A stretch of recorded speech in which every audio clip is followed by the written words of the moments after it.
tuck shop, and a year later he took up a tenor drum, and a year later he was out winning competitions. That is something that goes unrecognised. Yes. But it's a lot of work. There's a lot of work goes on that doesn't get the, it's not out there in neon lights, but that's how organisations within the Ulster-Scots community can help young people as well. So they don't have to go through necessarily the proper system, if you like. And do we think that maybe the Ulster-Scots agency as such, could maybe become more involved in this, and sort of, because they have an access to a certain pot of funding as well, do we feel that it's something that could be part of their setup, about, getting that message and that information, and accessibility, right across Northern Ireland? I think so. I mean, obviously they have a limited budget, but there's always so much demand on their resources. But I think Gary's given us a fabulous insight there, just one example, and there's plenty of others out there that we're not even aware of. I was going to mention the pipe band scene because, when you look at the World Championships, for example, the contribution from Northern Ireland bands is incredible, and some of them are fortunate to have some sponsorship, and I think that's an area that could be built upon as well. Is there more that could be done within our Ulster-Scots community?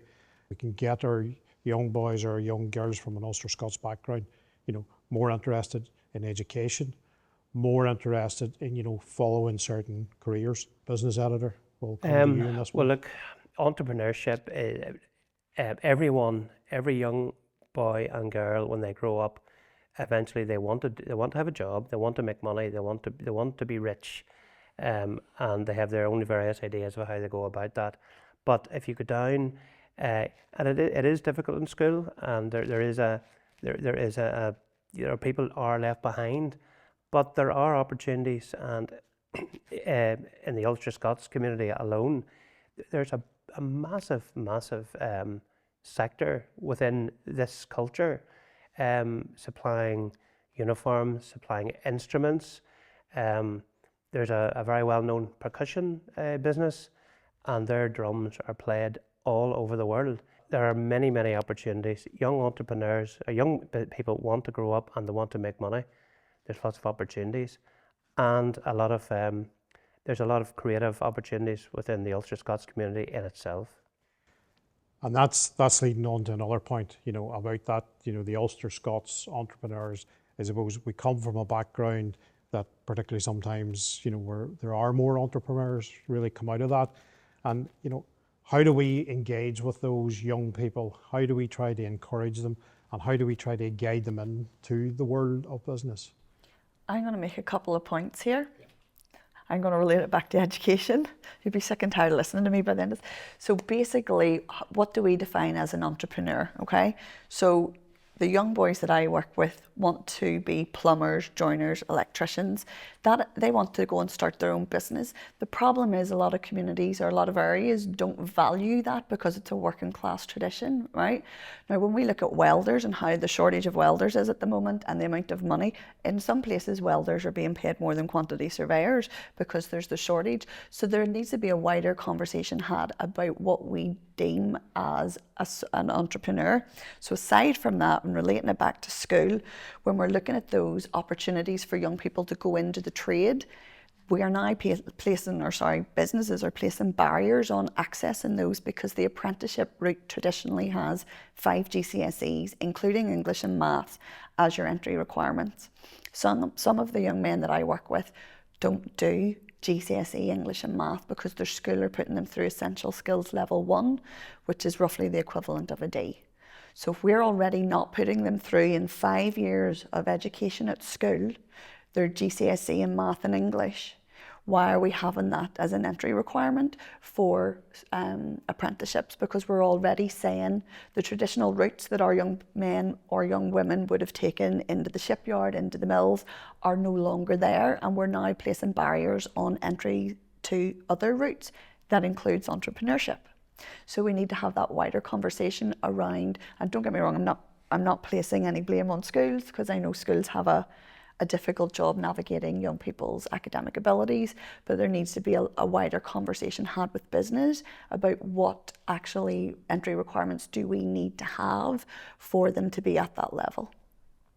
So basically what you're saying, immediately there's a barrier set up for those young people, and they're not being able to access that apprenticeship route. Especially if they're from a working class background. And that's something that, so we need to influence our education authority, our departments, our politicians, whatever the case may be, to look at that.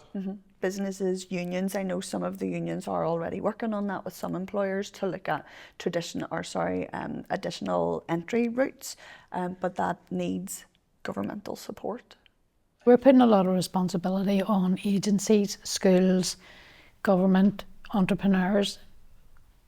Parents have to take a bit of responsibility for this, because if it's not coming in the home where the kids are 24/7, even in the local community, you can't close youth clubs and expect to be able to influence those children, because they scatter and they'll be on the street corners, and then there's other influences that come into play at that stage. So I kind of think we need to look a wee bit closer to home. If your child goes into school and the teacher says, "Where's your homework? You haven't done this," and they say, "I'm not doing it," what does the teacher do then?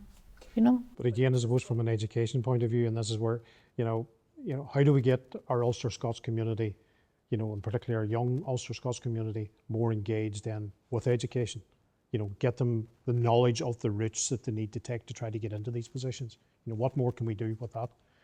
So that's a very broad reaching conversation again, because we can't put all the blame at parents, because sometimes they don't have the knowledge themselves, because they've never acquired it, because maybe they didn't go to a grammar school, they've never went on to college, and they've never had anybody supporting them.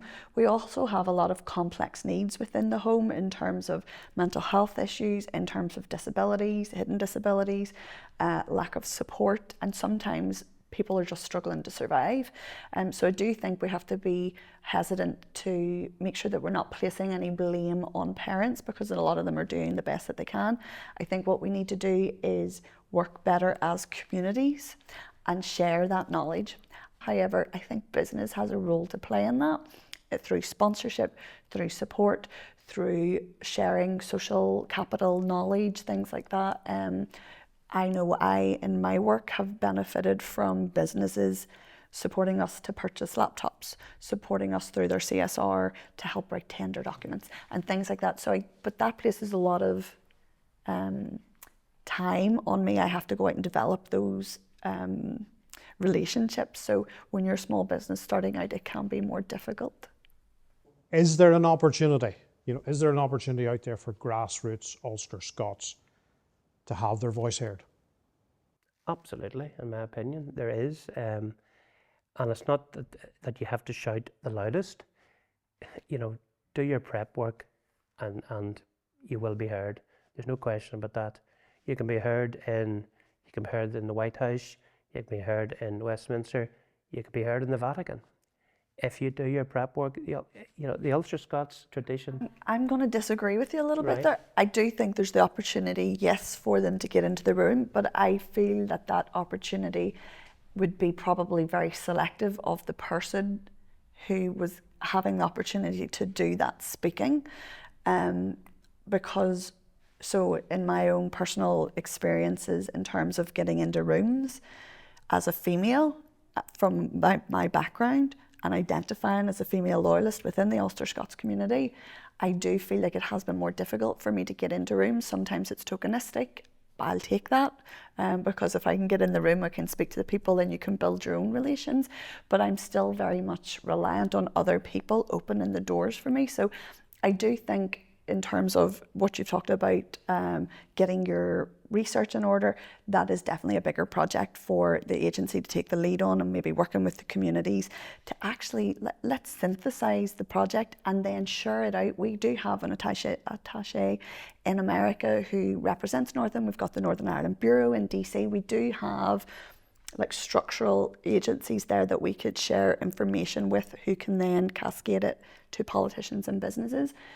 but if they don't have the information, or if they don't have like the factual information. So I do think there's a breadth of work that needs to be done initially to talk about the history of people, you know, in days gone by, but also like the more recent history and what's it like for people from an Ulster-Scots background at the moment. Well, you know, facing the closure of the mills, facing deindustrialisation, where have they went there? I can't speak on that, but I'm sure there's a piece of research work that could be done there. So, you know, if we think about that influence, is there the possibility of more Ulster-Scots influence within our politics here in Northern Ireland? it's getting our young people into politics first and foremost, isn't it? Because if we look at the demographics that vote, so where I'm from in East Belfast, actually, even in some wards, we've got 38% voter turnout.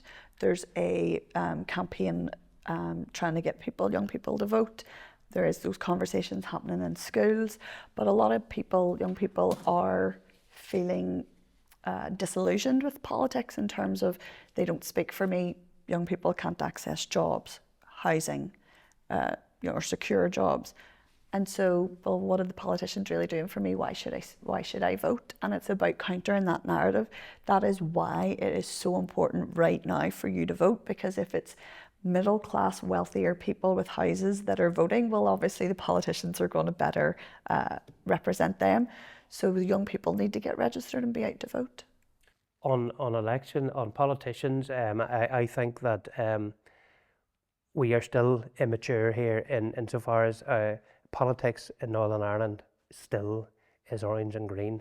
And I've written about this, and I wondered in when the Good Friday Agreement was signed, will it be 25 or 30 years? We're 25, 26 years past now. When will we have career politicians in Northern Ireland, i.e. a boy or a girl who can decide, I want to be a politician? And sadly, you can't be a politician here. You can't decide, well, I'm going to be a politician, because you have to nail your colours to either one side or the other. And even if well, I'm independent, well, you're either Protestant or Catholic. And that's the sad thing about politics. So we need, I thought we might have been out of this in 30 years. I was completely wrong on that. It could be another 30 years, it might be longer. When have young people say, right, I want to make a career when they're at school, 15, 16, 17, to be a politician. But sadly, our political setup in Northern Ireland means that they can't be that career politician. When are you going to say, well, I'm going to vote for him because he kept the road open, or I'm going to vote for that lady because she kept the school open? You say, well, no, I can't, because she's the other side, or he's the other side, and that's sad. The political setup in Northern Ireland, as it is, it's just it doesn't make being a career politician easy at all. In fact, it makes it impossible. And is there more influence then that we as Ulster-Scots could have within that topic? I know, I suppose, we're thinking about Ulster-Scots, so you just immediately link that to the unionist side of things, but is there more that we could do as traditional Ulster-Scots to have more influence and maybe, you know, change the perception, change the ideas? I was just going to touch on it and say, I think there's a wider political issue, yes, on what you've talked about, but I don't think we will ever see change until we have some sort of reformation of Stormont and what the Assembly would look like, because whilst we're still asking politicians to nominate themselves as either unionist or nationalist within Stormont, that I think that's where the issues stem from. That could be part of a conversation, and I've been vilified in the past for saying we need to change things up there. But I think the only way we're going to actually move forward outside of green and orange issues is for some sort of change in Stormont of how politicians are having to be nominated. There's a whole wider conversation to be had around that in terms of safeguarding, in terms of 5 parties, etc., etc. Because obviously we would need to make sure everybody is protected, but yeah, it's a wider conversation probably that would have a panel of its own. We've covered a wide range of topics. Can I thank each and every one of you for your time, for your comments made, and the discussion that we've generated here this evening. That has been absolutely first class. That's all for this evening, so thank you very much for joining us on Ulster-Scots Voices. We look forward to welcoming you back for the next episode.